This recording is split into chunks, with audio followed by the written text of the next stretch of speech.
Hi everybody, welcome to another video. This episode is covering a deck profile for Raidraptors, including the new support that has just been announced for Phantom Rage. This episode was made with the help of Tactician Gamer X. His channel will be linked in the description below. If you like the content I'm making, please give a like and subscribe. Please follow me on the social medias, Facebook, Twitter.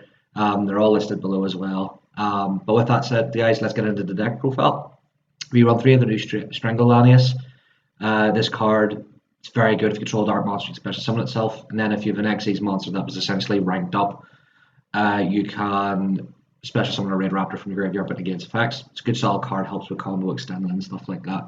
And I think it's going to become a very key combo piece in the deck that needs to have. Raidraptor Vanishing Lanius, it's just a good solid card for the deck. Definitely run three of it. Three Mimicry Lanius, again, good solid card, allows you to help search out your spells and traps that you'll need, like your Raidraptor's Nest or Raidraptor's Call if you need them, or any Raidraptor monster that you might need. Three Fuzzy Lanius, it's another good solid card that you need for the deck. I would definitely say at least run three of it. Three Booster Strix helps protect your Raidraptors whenever they're being attacked by destroying the monster. Two Singing Lanius, with the amount of Xyz monsters you'll have on the board, there's no doubt that this will be a good card. You will special summon this at some point. Two of the new Raiders win, so this card is always treated as Phantom Knight's Raidraptor card. If this card is in your hand, you can detach material from a Dark Xyz monster and special summon it, but banish it when it leaves the field. And then if an Xyz monster whose original Dark was Xyz using this card, the card is essentially protected from targeting effects, which is really good. A good solid card. Heal Eagle, again, if you control all Raidraptor monsters, you can special summon this card from your hand, and then you can banish it to target a Raidraptor spell trap in your graveyard, add it to your hand.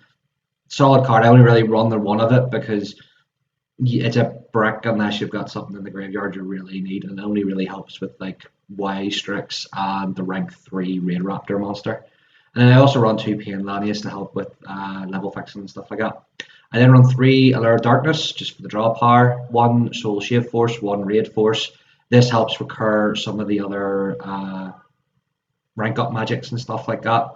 So it's a solid card that you'll need whenever you're playing it to help recur some of your rank up magics. Three Raidraptor's Call. It helps with the combo extending. Basically, this is if you control a Raidraptor and you have another one in your deck, you basically get it out of the deck for free. Because you are essentially locked in the Raidraptor monsters, but you're really not running anything but Raidraptors in the deck anyway. So it sort of helps with that. One Skip Shave Magic Skip Force. Solid rank up spell, can help out in a pinch and stuff like that, and it helps special summon Raidraptor Xyz monsters from the graveyard. So if your Ultimate Falcon goes to the graveyard, it can come back essentially. One Foolish Burial. Some of the Raidraptors are good whenever they're in the graveyard, so it's good to have that.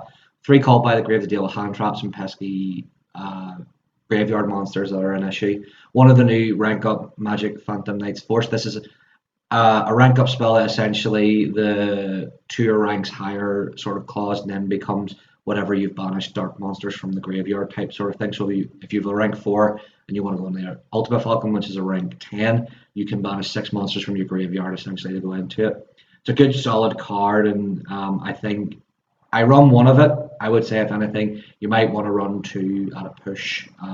But with the fact that Y Strix searches out any rank up spell card, I don't think it's really that necessary to run more than 2 of it. Raidraptor Nest, it's just searching, helps with searching with combo extending and stuff like that. And then one of the new Phantom Knight's Claws, so whenever a monster's effect is activated, detach a material from a Dark Xyz monster. Negate the activation, and if you do,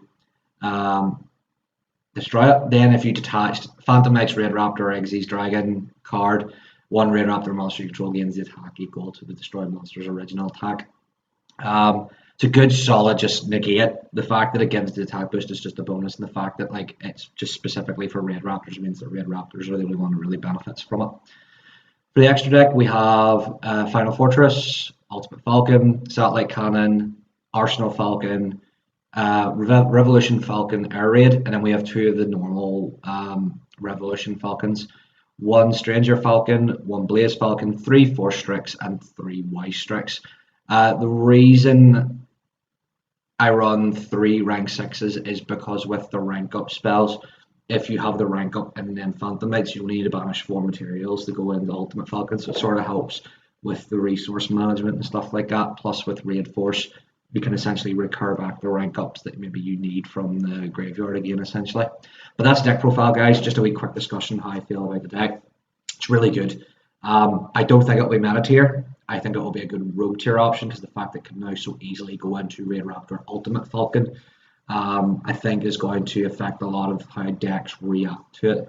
So if you're going up against the Altergeist matchup, this deck will essentially beat over it because none of the Altergeist monsters essentially have the attack power to beat over Raidraptor Ultimate Falcon without going into like a lot of different combos and plays and wasting resources essentially. If Altergeist go first, the deck does struggle, but the fact that a lot of it is normal or special summon monster based, you can essentially get over it that way as well. Eldritch and Adamancipator as well don't really have an immediate out to Raidraptor Ultimate Falcon.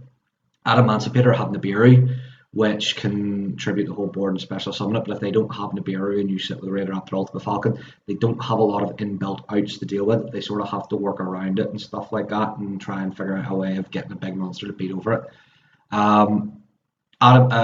Eldritch, again, unless they use their Golden Lord's effect to make one of their monsters stronger attack, it's not going to really help them all that much. So the Ultimate Falcon will be, that's why I think Raidraptors will be a good rogue tier option for people, because if it goes first and it gets to go off, which it will use a good at least 50% of the time, you will be able to sit on the board comfortably with a Raidraptor Ultimate Falcon and a couple of other cards, plus possibly set up for the next turn. The other times you will probably be able to go into the Raidraptor Ultimate Falcon, you just have to do a lot of working around and stuff like that in order to get to it, but you will be able to get into the Raidraptor Ultimate Falcon thanks to the new rank up spell. And it is really the new support and the rank ups, the new monsters and the rank up spell that really facilitate that. The new continuous trap card, which you see isn't in the deck, is good only really good after turn 2. It's a dead card going first. You're never going to really want to use it. And it's sort of more situational than anything else. The free pop is really useful whenever you're able to do it. It's a good interruption, but the fact that it takes a whole turn to sort of get it set up, that's why I don't really like it all that much. So yeah, I think it's a good solid rogue tier, and the new support will really help it going forward. I think the deck is going to go a wee bit up in price. 4 Strixes and Y Strixes were very expensive for my knowledge and stuff like that, and they probably will only go up from here, I would say, unless they get another reprinting. So if you can pick it up as soon as possible. But learn the deck, because you need to make sure you're keeping track of all your once per turn effects, because some creatures don't have a once per turn effect, but some monsters do. Fuzzy Lanius, its effects, you have to make sure that you've special summoned it without using its own effect if you want to search another one to keep the combo going and stuff like that. And then Singing Lanius as well is only a once per turn. But Vanishing Lanius is not a hard once per turn, it's once per turn. It's just essentially one per creature, essentially. But that's it, guys. That's all I have to say on the deck. I'm going to show some replays next. Special thanks to Tactician Gamer X for helping with the replays.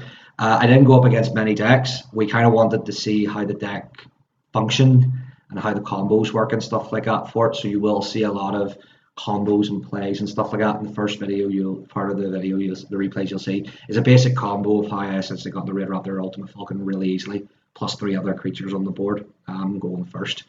So with that, guys, please give a like and subscribe if you like the content. Please check out Tactical Gamer X's channel. I'll have it linked down in the description below. And I'll see you guys in the next video.